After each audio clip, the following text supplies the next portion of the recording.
నిజంగా సూటిగా చెప్తా సార్. ఈరోజు విజయసాయి రెడ్డి గారు, వాసిరెడ్డి పద్మ గారు, రవిచంద్రారెడ్డి ఆ పార్టీని ఎందుకు వదిలేరు?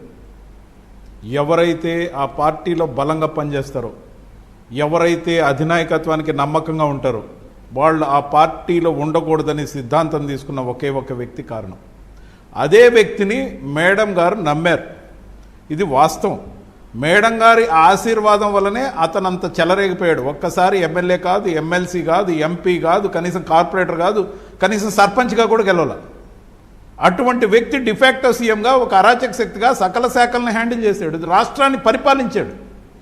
ఈరోజు ప్రతిపక్షంగా హోదా లేకపోయినా కూడా పార్టీని శాసిస్తున్నాడు. పార్టీని శాసించే స్థితికి ఎలా వచ్చాడంటే మీరు చూడండి. మిథున్ రెడ్డి గారు కానీ, లేకపోతే పెద్దిరెడ్డి గారు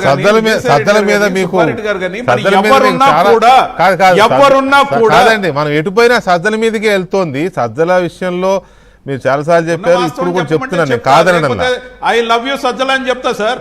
అవసరం లేదు, నాకేం ప్రేమ లేదు, మీరు ద్వేషము లేదు నాకు. ఉన్న వాస్తవం చెప్పమంటే చెప్తా. నేను చెప్తా వినండి. నేను అనేది ఖచ్చితంగా నేను చెప్పేది 100% నిజం. ఈ రోజు వైసీపీ శ్రేణుల్లో సజ్జల మీద తిరుగుబాటు మొదలైంది.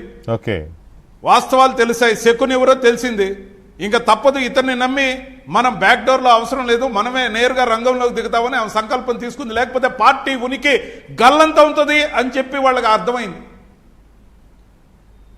ఎవరి హామీతో, ఎవరి దన్నుతో, జగన్మోహన్ రెడ్డి గారి ఆబ్సెన్స్ లో, జగన్మోహన్ రెడ్డి గారి ప్రెజెన్స్ లో ఆ పార్టీని రూల్ చేసే శక్తి ఒక విలేకరుగా ఉన్న వ్యక్తికి ఒకసారి ఎమ్మెల్సీ గాలే, ఎంపీ గాలే, ఎమ్మెల్యే గాలే. ఆ వ్యక్తి అంత శక్తిమంతుడు ఎలా అయ్యాడంటే ఆమె ఆశీర్వాదంతో. ఆయన అవసరం లేదనే నిర్ణయం పార్టీ శ్రేణులన్నీ తిరుగుబాటు చేస్తున్నాయి కాబట్టి నేరుగా రంగంలోకి దిగుతున్నారు. పార్టీని కావాల్సిన వాసిరెడ్డి పద్మ గారు కాదు, మీరు అన్నదంటే లాజిక్ ఉంది. అయితే మీరు అన్నదే కనుక కరెక్ట్ అయితే ఆ పని ఏదో భర్తతోనే చెప్పి చేయించవచ్చు కదా. ఆమె ఎందుకు మొత్తం అన్ని యాక్టివిటీస్ లోకి తెలియకుండా ఎంటర్ పోతుంది? ఇప్పుడు మొత్తం లీడర్లు అందరితో మాట్లాడుతుంది. ఆయన ఏమో కనపట్లేదు, అసలు ఎక్కడ ఉన్నాడో కూడా తెలియదు. ఒక్కొక్క నాయకుడిది ఒక్కొక్క స్టైల్ నేను దగ్గరుండి చూశాను కాబట్టి చెప్తున్నా. అన్ని వాస్తవాలే చెప్తున్నా. ఏ ఫైల్ వచ్చినా ధనంజయ అన్న ఇదిగో తీసుకోండి చూడండి, ఏ ఫైల్ వచ్చినా సజ్జల గారు చూడండి, మీరు ఎస్ఆర్కేని కలవండి, సజ్జల గారిని కలవండి, ధనంజయ రెడ్డి గారిని కలవండి. పరిపాలనకు సంబంధించిన ప్రతి ఫైల్కి సంబంధించిన అంశాలన్నీ కూడా ఆయన నేరుగా నిర్ణయాలు తీసుకోలే. కంపారిజన్ టు చంద్రబాబు నాయుడు గారు ఎంతమంది ఉన్నా, ఎంత తెలివైన వాళ్ళైనా వాళ్ళ ఇన్పుట్ తీసుకుంటారు, కానీ నిర్ణయాలన్నీ చంద్రబాబు నాయుడు గారు తీసుకుంటారు. నారా లోకేష్ గారికి కూడా కొన్ని పరిధులు చంద్రబాబు నాయుడు గారు ఏర్పాటు చేశారు. అంతిమ నిర్ణయం చంద్రబాబు నాయుడు గారు తీసుకుంటారు. ఆయన మాత్రమే రాజకీయం చేస్తాడు. ఆయన వారంలో కనీసం 4 రోజులు పార్టీ ఆఫీస్కి వెళ్తాడు. పార్టీ క్యాడర్ని గౌరవిస్తాడు. ఎమ్మెల్యేలకి, ఎంపీలకి, మినిస్టర్లకి, క్యాడర్కి అందరికీ టైం ఇస్తాడు. ఆయన పార్టీ వల్లనే మనం ఉన్నాం, పార్టీ వల్లనే అధికారం అని ఆయన నమ్మాడు. ఈయన నమ్మల. కేవలం 3 జనరల్ ఎలక్షన్స్ ఫేస్ చేసిన జగన్మోహన్ రెడ్డి గారి చరిత్రలో 2014, 2019, 2024 ఒక్కడే వచ్చి కొట్లాడి గెలుద్దాం అనుకున్నప్పుడు 67 దగ్గర ఆగాడు. ఎందుకంటే ఎన్డీఏ ఒకరికి ముగ్గురు సమర్థులు. చంద్రబాబు నాయుడు గారి చాణుక్యం, పవన్ కళ్యాణ్ గారి యొక్క ఆకర్షణ, బీజేపీ యొక్క దక్షత, క్యాడర్ అంతా మోడీ గారి చరిష్మాలో ఒకేసారి ప్రొజెక్ట్ అవటం. అదే విడివిడిగా పోయినప్పుడు జగన్మోహన్ రెడ్డి గారికి సులభమైంది. 151 సీట్లు వచ్చాయి. అదే మళ్ళీ 2024 వచ్చేసరికి త్రిశూల వ్యూహం. పవన్ కళ్యాణ్ గారికి థ్యాంక్స్ చెప్పాలి. అందరినీ కలిపి ఒక్క తాటి మీదకి తెచ్చి చంద్రబాబు నాయుడు గారిని ఇలా బీజేపీని తీసుకొచ్చి కలిసి పోటీ చేపట్టి జగన్మోహన్ రెడ్డి గారు అధికారంలోకి రావడం కాదు కదా, ఈ కుట్రలన్నీ చేసి మాగుంట శ్రీనివాసరెడ్డి గారిని, బాలశౌరి గారిని అందరినీ పార్టీ నుంచి తరిమేసిన గనుడు వల్ల పార్టీ చిత్తుగా ఓడిపోయింది. ఇలాంటి వాళ్ళు చాలా మంది. ఒక్క మాట చెప్పండి. ఇప్పుడు పార్టీ అయితే చల్లా చెదురు అయిపోయింది కదా. నాయకులు కానీ, మాజీ మంత్రులు, మాజీ ఎమ్మెల్యేలు, ఇందాక నేను చెప్పాను ఒక 5-6 ఎమ్మెల్యేలు ఆల్రెడీ కూటమి పార్టీలతో మాట్లాడుకుంటున్నారని. ఒక ముఖ్యమైన నేత, శాసన మండలిలో కీలక నేత, ఆయనతో పాటు ఒక 6 డజన్ మంది ఎమ్మెల్సీలు మాట్లాడుకుంటున్నారంట అని ఇదే నేను చెప్పాను కదా.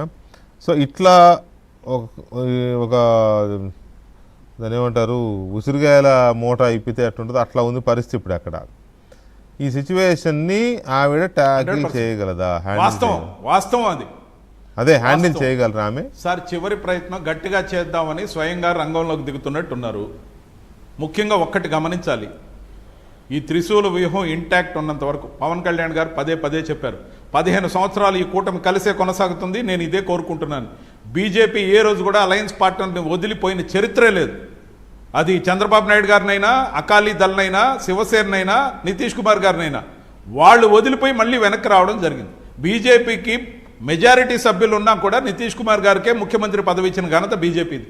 సో బీజేపీ అలయన్స్ పార్ట్నర్లకు విలువిస్తుంది, కాపాడుకుంటుంది, నిబద్ధతతో కలిసే పోదాం అనుకుంటుంది. తాను బలంగా ఉన్న, కేంద్రంలో అధికారంలో ఉన్న పితృలను ఎప్పుడూ వదులుకోదు. పవన్ కళ్యాణ్ గారు ఎట్టి పరిస్థితుల్లో కూటమి కలిసే కొనసాగుతుంది. ఈ రాష్ట్రం అభివృద్ధి చెందాలని కోరుకుంటున్నాడు. చంద్రబాబు నాయుడు గారికి చాణుక్యం ఉంది. ఈ త్రిశూల వ్యూహంలో ఒంటరిగా ఎన్నిసార్లు జగన్మోహన్ రెడ్డి గారు వచ్చినా అక్కడ శకుని ఉండడంతో తొందరగా పార్టీ మూతపడుతుంది. కాబట్టి కాస్త కరెక్షన్ మొదలైనట్టు కనపడుతుంది. కానీ ఇక్కడ ఈ త్రిశూల వ్యూహాన్ని ఏదైతే ఎదుర్కోవడం జగన్మోహన్ రెడ్డి గారు ఒంటరిగా ఉన్నంతకాలం ఖచ్చితంగా సాధ్యం కాదు. త్రిశూల వ్యూహంలో జగన్మోహన్ రెడ్డి గారు కూడా భాగస్వామి అయితే మొన్న రాజ్యసభలో తెలుగుదేశం పార్టీతో పొత్తు కుదుర్చుకుంటారా, లేకపోతే పవన్ కళ్యాణ్ ఉపరాష్ట్రపతి పదవి ఓట్లు వేసినట్టు త్రిశూల వ్యూహంలో ఆయన కూడా భాగస్వామి అయితే? మీకు చిన్న విషయం చెప్పనా, ఇదేం ఫస్ట్ టైం కాదు. సమాజ్వాదీ పార్టీ, బీఎస్పీ రెండు కూడా బీజేపీకి మద్దతు ఇచ్చాయి. వాళ్ళు వేరు, జగన్ వేరే అండి. జగన్ వేరు. 10 ఏళ్ల నుంచి కనీసం కోర్టు వాయిదాలకు కూడా వెళ్ళని మహానుభావుడు. ఇందాక పద్మ గారు చెప్పినట్టుగా 10 ఏళ్ల నుంచి కోర్టుకు వాయిదాలు కూడా వెళ్ళనంత ఘనుడు. మరి తప్పుపట్టినట్టు అవుద్ది. కరెక్టే సార్. దాన్ని ఎవరు నిందించాలి? మనం న్యాయ వ్యవస్థను నిందించాలి. మనం న్యాయ వ్యవస్థలో ఉన్న లోపాల గురించి మాట్లాడాలి. న్యాయ వ్యవస్థలను నిందించాలి, దర్యాప్తు సంస్థలను నిందించాలి. మాట్లాడదాం. ఇక్కడ మనం ప్రతిసారి ఒక తప్పు చేస్తూ ఉంటాం కాదండి. అన్ని తెలిసి కూడా మనం ఒకసారి ప్రతిసారి తప్పు చేస్తుంటాం. ఏంటంటే బెయిల్ వచ్చింది, బెయిల్ ఇచ్చారు, ఇవన్నీ అంటే కోర్టులు లేదు అన్నట్టుగా కోర్టులు ఆపాదించినట్టు అవుద్దేమో అనుకుని మనకు ముందే భయపడిపోతాం. కాదు, ఒక బెయిల్ రావాలన్నా ఏదైనా దర్యాప్తు సంస్థల యొక్క ఆర్గ్యుమెంట్స్ మీద ఆధారపడి ఉంటాయి. దర్యాప్తు సంస్థలు కనుక ఆర్గ్యుమెంట్స్ని వీకెండ్ చేసినా లేకపోతే గైరాజరైనా బెయిల్ వస్తుంది. జగన్మోహన్ రెడ్డి బెయిల్ రద్దు చేయమని రఘురామకృష్ణరాజు గారు పిటిషన్ వేస్తే సిబిఐ ఏమేసింది కౌంటరు, మీరు ఏ నిర్ణయం తీసుకున్నా మాకు అభ్యంతరం లేదండి. దర్యాప్తు సంస్థ చేయాల్సిన పనేనా అది? అప్పుడు కోర్టుకి ఆల్టర్నేట్ ఏముంటుంది ఇంకా? సో కాబట్టి కోర్టును అన్నట్టు కాదండి, అది దర్యాప్తు సంస్థల మీద సరే ఓకే. ఇప్పుడు ఆ టాపిక్ లోకి వెళ్తే మళ్ళీ అదో